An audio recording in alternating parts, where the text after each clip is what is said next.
कथा कर रही है। तारकासुर के 3 पुत्र तारकाक्ष, विदुम्माली और कमलाक्ष। और ये तीनों बड़े पर्वत, इन तीनों ने भगवान देवाधिदेव महादेव से तो कुछ नहीं मांगा, पर ब्रह्मा जी से इन्होंने मांगा। ब्रह्मदेव से इन्होंने कहा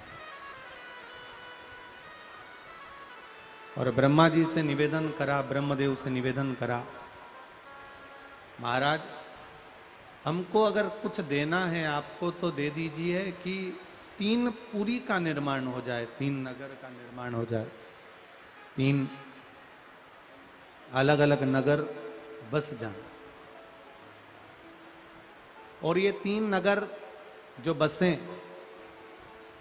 ऐसी कृपा कर दो ब्रह्मा जी, अगर हमारे प्राण छूटे तो तीनों के एक साथ छूटे। ब्रह्मा जी ने कहा तथास्तु, कह दिया तथास्तु। अब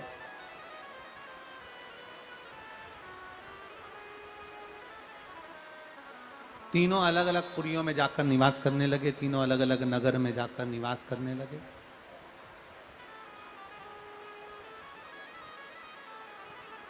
और तीनों जब अलग अलग नगर में जाकर निवास करे,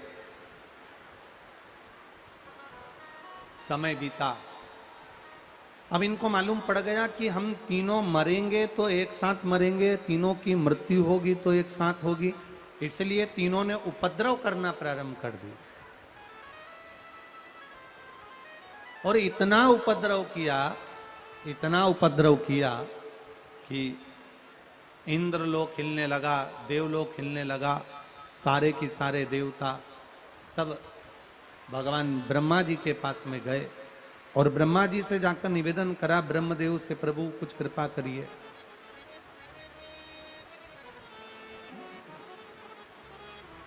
कुछ करुणा करिए।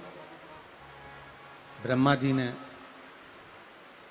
केवल इतना कहा ब्रह्मदेव ने कि आप तीनों इन तारकासुर के बेटों के लिए आए हो, तारकाक्ष, विदुम्माली और कमलाक्ष के लिए आए हो, तो इन तीनों को अगर मरना है तो एक ही समय पर मरना होगा। सब ब्रह्मा जी के पास में जाकर खड़े हुए। ब्रह्मा जी उन सबको लेकर भगवान विष्णु के पास पहुंच गए, भगवान नारायण के पास। और भगवान नारायण के पास में जाकर निवेदन करा, प्रभु तारकासुर के 3 बेटे तारकाक्ष, विदुम्माली और कमलाक्ष की ने बहुत परेशान कर रखा, आप कुछ कृपा करिए, दया करिए। अब भगवान नारायण ने पूछा कि इनकी मृत्यु कैसे लिखी है वो बताओ, अगर प्राण छूटेंगे तो छूटेंगे कैसे, वो तो निश्चित बताओ कि इनके प्राण कैसे जाने, इनके प्राण कैसे छूटने। कहा महाराज इनके प्राण छूटने का तो केवल एक तरीका है, केवल एक तरीका। क्या? ये तीनों मरेंगे तो एक साथ मरेंगे, तो भगवान विष्णु ने कहा कि तीनों को मारना है और एक साथ मरना है तो केवल एक ही है जो तीनों को एक साथ संहार कर सकता है, और वो त्रिलोकी का नाथ, त्रिकालदर्शी, त्रिपुंडधारी, त्रिशूलधारी केवल देवाधिदेव महादेव ही हैं जो इन तीनों को एक साथ संहार कर सकते। बोल डोलेश्वर महादेव की, पशुपतिनाथ भगवान की, कुबरेश्वर महादेव की, हर हर महादेव। इन तीनों के प्राण अगर छूटेंगे एक साथ तो वो केवल देवाधिदेव महादेव ही हैं जो मार सकते हैं, केवल शिव, शिव के सिवा को। ठीक है। अब ब्रह्मा जी, भगवान विष्णु, इंद्रदेव, गरुण देव, वरुण देव, सारे देवता सब एक साथ मिलकर सबकी सब तुरंत भगवान शिव के पास चल दिए। देवाधिदेव महादेव से जाकर प्रार्थना करी, निवेदन करा, भगवान शंकर से जाकर निवेदन किया, प्रभु कृपा करिए, ये तारकासुर के 3 बेटे हैं, तारकाक्ष, विदुमाली और कमलाक्ष की, ये तीनों बड़ा उपद्रव मचाए हुए हैं, आप कृपा करोगे तो इनके प्राण छूट सकते हैं। शिवजी ने पूछा, इन तीनों को मारना कोई सरल तो है नहीं, एक को अगर मारना हो तो सरल है कि एक को मारना पड़ता, यहां तो तीनों एक जगह पर एकत्रित होंगे, तीनों एक जगह इकट्ठे होंगे, तब इनके प्राण छूटेंगे।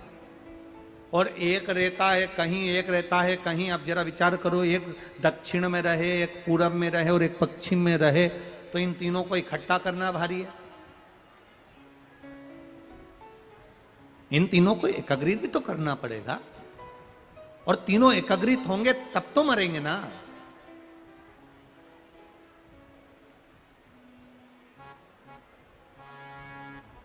इन तीनों को एकत्रित करना ही कठिन है, तो क्या करा जाए, इन तीनों को एकत्रित करिए।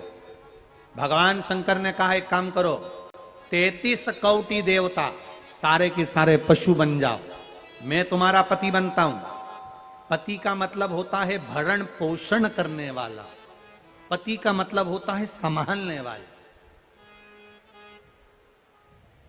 पति का मतलब होता है तुम्हें साधने वाला, पति का मतलब होता है तुम्हारी रक्षा करने वाला।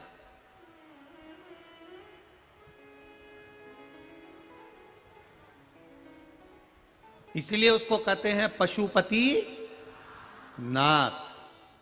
शिव जी कह रहे मैं पशुपति बन जाऊं, मार दूंगा इनको। गए मेरे भोलेनाथ मारने के लिए, तारकाक्ष, विदुमाली, कमलाक्षकी को मारने लगे तो कमलाक्षकी ने पीछे से फरसा उठाकर शंकर भगवान जो पशु बनकर गए थे उनका सिर काट दिया, धड़ केदारनाथ जी में गिर गया।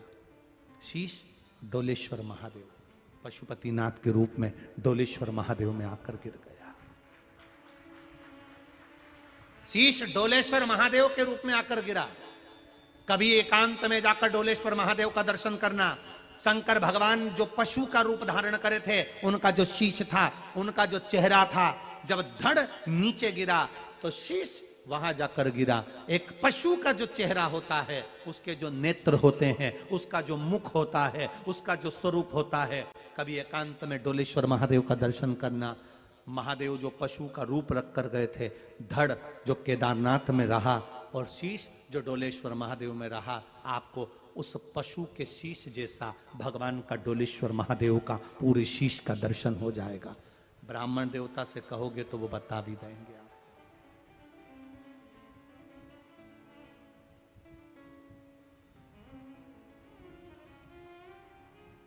देवऋषि नारद केदार जी में आए,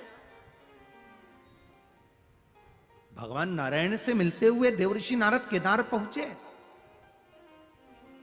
और केदार में आकर देवऋषि नारद ने भगवान देवाधिदेव महादेव के जब धड़ को देखा, शीश नहीं था। देवऋषि नारद ने केवल धड़ को देखा, शीश नहीं। नारद जी की आंख से आंसू बह रहे हैं, नेत्रों से जल। प्रभु आपका शीश। भगवान देवाधिदेव महादेव ने कहा, नारद ये मेरा जो धड़ है और मेरा जो शीश काठमांडू के अंतर्गत डोलेश्वर महादेव के रूप में, पशुपतिनाथ के रूप में लोग पूछेंगे,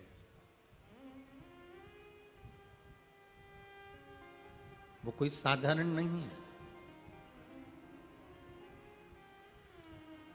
भूलवश भी मान लो, भूलवश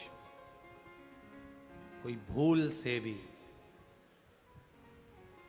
यदि एक बार मेरे धड़ का दर्शन नहीं कर पाया और मात्र मेरे शीश का दर्शन डोलेश्वर महादेव के रूप में जो पशुपतिनाथ के रूप में विराजमान है, उसका मात्र दर्शन कर ले, एक शमी की पत्ती या एक बेलपत्र केदारेश्वर के नाम को लेकर डोलेश्वर पर समर्पित कर देता है, उसकी मनवांछित फल की प्राप्ति उसको हो जाती है।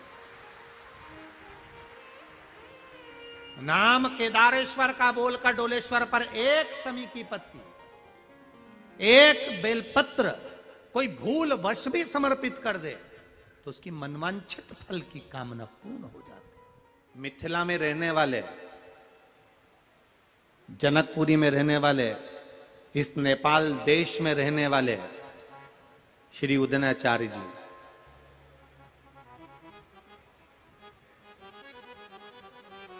श्री उदयनाचार्य जी, किस किसने नाम सुना है उदयन जी का? इसी नेपाल देश के जनकपुरी में रहे उदयन जी। इसी जनकपुरी में रहे उदयनाचार्य। अब जरा विचार करिएगा,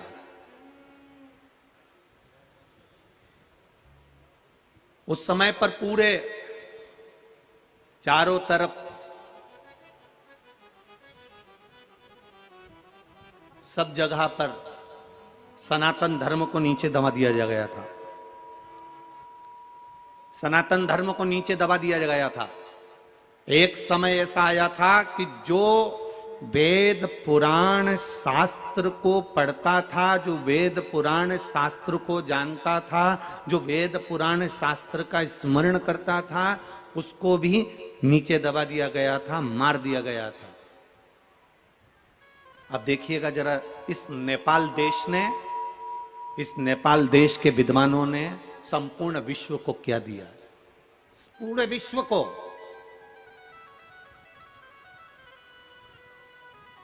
संपूर्ण विश्व को क्या दिया? सनातन धर्म को नीचे दबा दिया।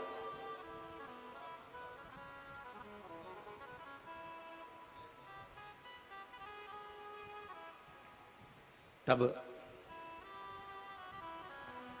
उदयन आचार्य जी ने बौद्ध भिक्षुकों से अपना शास्त्रार्थ किया और शास्त्रार्थ करते करते सनातन धर्म को उछालकर फिर सामने प्रकट किया। लोगों ने उदयन जी को अपशब्द कहे क्योंकि उन्होंने तर्क शास्त्र का निर्माण कर दिया था। उदयन जी को लोग अपशब्द कहते थे, ताने देते थे, कहां लगे हुए हो, वेदों में लिखा क्या होता है, शास्त्रों में लिखा क्या होता है। उदयन जी ने कहा, मैं वेदों में लिखा हुआ भी होता बता सकता हूं, शास्त्रों में लिखा हुआ भी होता बता सकता हूं। कोई मानने कोई तैयार नहीं था, लोग उनको अपशब्द कह देते थे। पर उदयन जी बड़ी मस्ती में जिंदगी जीते थे, बड़ी मस्ती में।